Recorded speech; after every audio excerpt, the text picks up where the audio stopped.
Mungkin ada yang lupa belum berniat untuk itikaf. Malam ini adalah malam ke-23.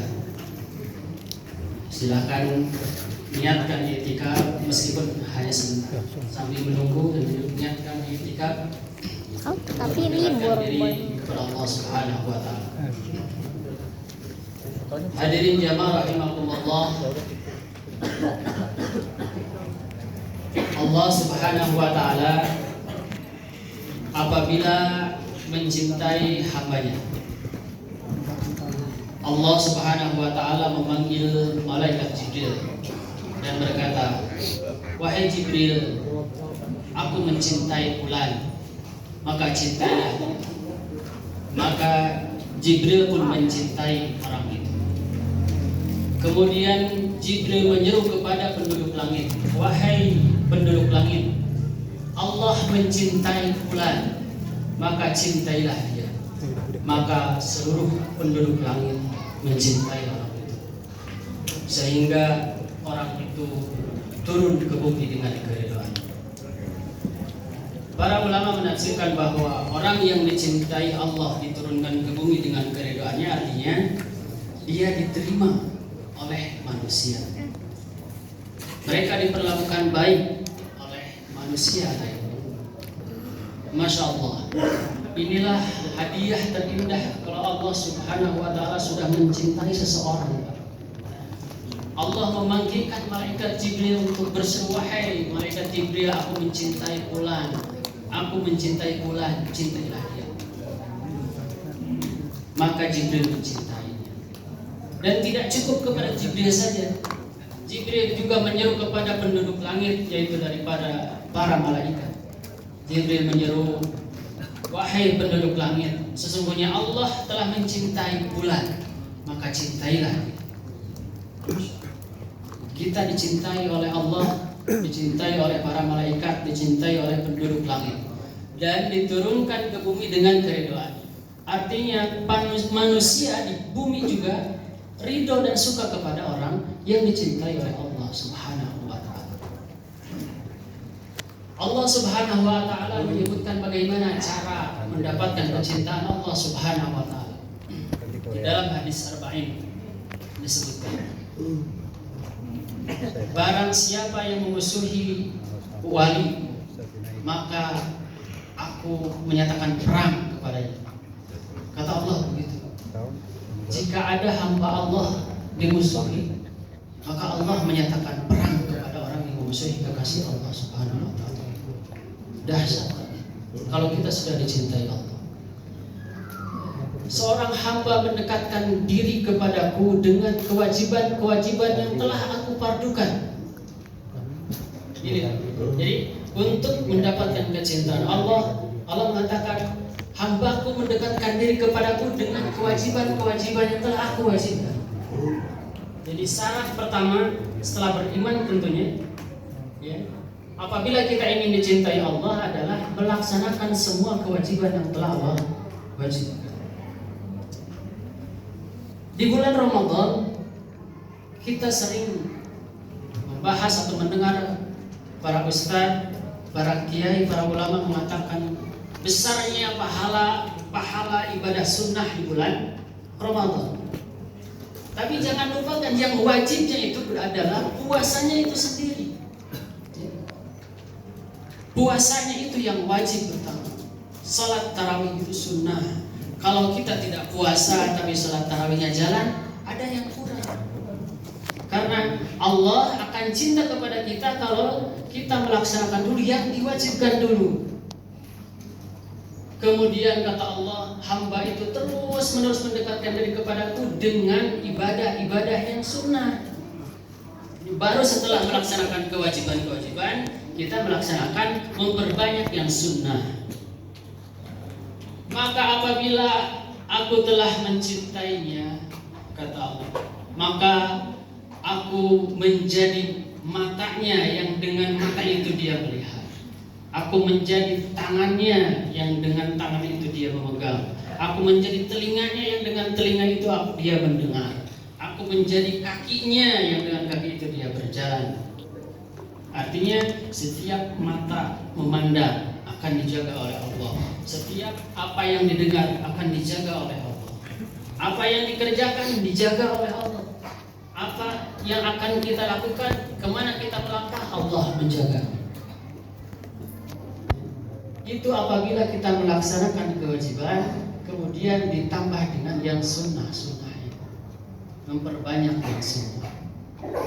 Maka kata Allah, apabila hambaku meminta kepadaku, niscaya aku akan beri. Apabila dia memohon pertolongan kepadaku, akan aku beri pertolongan.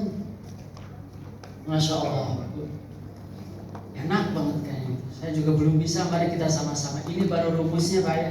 Ini rumusnya. Siapapun yang mempunyai rumus ini, sudah mengetahui rumus ini, mari kita sama-sama amalkan.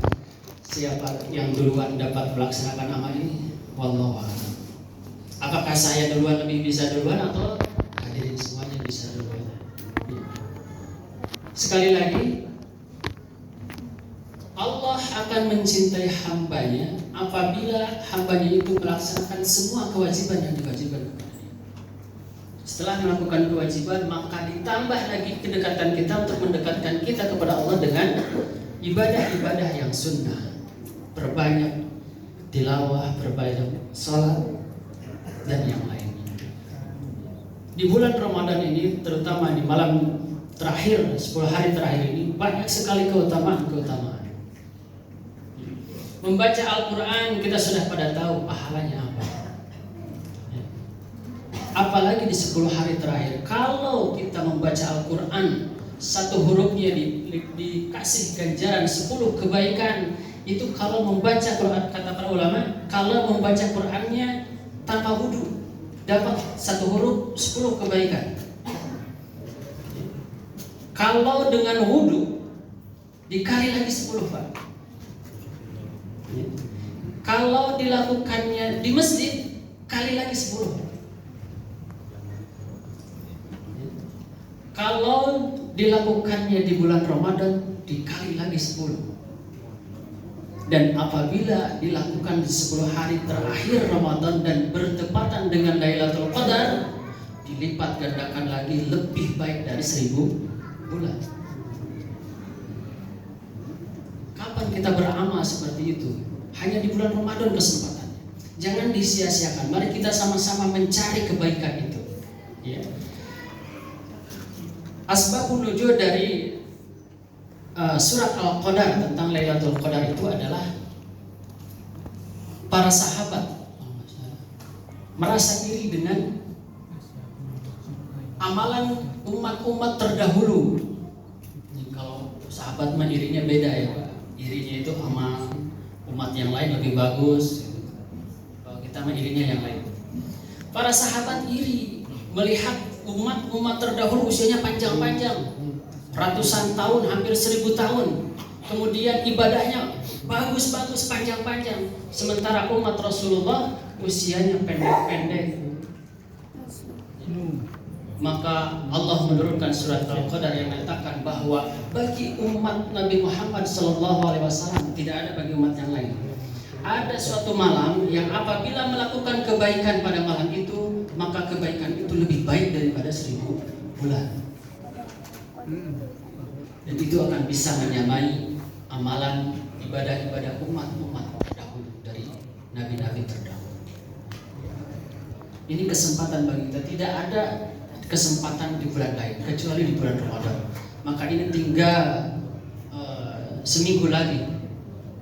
Ya, mari kita sama-sama manfaatkan. Mari kita sama-sama mencari, berusaha, berikhtiar dengan sungguh-sungguh. Menurut para ulama, dengan kita melakukan salat tarawih berjamaah di awal malam, ya, itu sudah dianggap melakukan salat malam dari 10 malam dan merupakan bagian dari Lailatul Qadar. Maka salatlah berjamaah, salat tarawih berjamaah dengan imam sampai selesai, karena pahalanya sama dengan salat sepanjang malam. Maka kalau pahalanya sama dengan salat sepanjang malam, kalau malam ini adalah malam Lailatul Qadar, insya Allah kita dapat. Kita sama-sama berdoa. Kita sama-sama berharap kepada Allah Subhanahu wa taala supaya kita menjadi kekasih Allah Subhanahu wa taala. Kalau kita sudah menjadi kekasih Allah Subhanahu wa taala, seluruh alam, seluruh makhluk mencintai kita. Seperti yang disebutkan tadi dalam hadis, apabila Allah mencintai seseorang, maka Allah memanggil Jibril supaya mencintainya, memanggil berseru kepada malaikat. Seluruh makhluk langit mencintai kita. Seluruh makhluk bumi akan sayang kepada kita. Hadirin jamaah rahimakumullah, para ulama, saya tidak berani mengatakan ini dari Rasul. Saya belum tahu ya ini dari Rasul atau bukan, makanya saya tidak berani mengatakan itu. Ada doa yang diajarkan oleh para ulama agar kita mendapatkan kecintaan Allah Subhanahu wa taala. Allahumma inna nas'aluka hubbaka wa hubba man yuhibbu wa hubba ila amalin yuqarribuna ila hubbak. Berbanyak baca itu. Allahumma inna nas'aluka hubbaka wa hubba man yuhibbuka wal amal alladziina yuqarribuna hubbak. Insyaallah. Tuhan, aku memohon kecintaanmu ya Allah. Wa hubba man yuhibbu, dan mencintai orang-orang yang mencintaimu, dan kecintaan kepada amal yang mendekatkanku kepada mencintai. Begitu. Berdoa seperti itu. Karena tidak ada lagi bekal yang kita harapkan selain bekal iman dan bekal amal ibadah kita yang akan mendatangkan keridhaan Allah Subhanahu wa taala. Yang mudah-mudahan dengan itu Allah menjadi ridho kepada kita dan akan memasukkan kita ke dalam surganya Allah Subhanahu wa taala. Hadanallahu wa iyyakum ajma'in. Wassalamualaikum warahmatullahi wabarakatuh. Waalaikumsalam warahmatullahi wabarakatuh.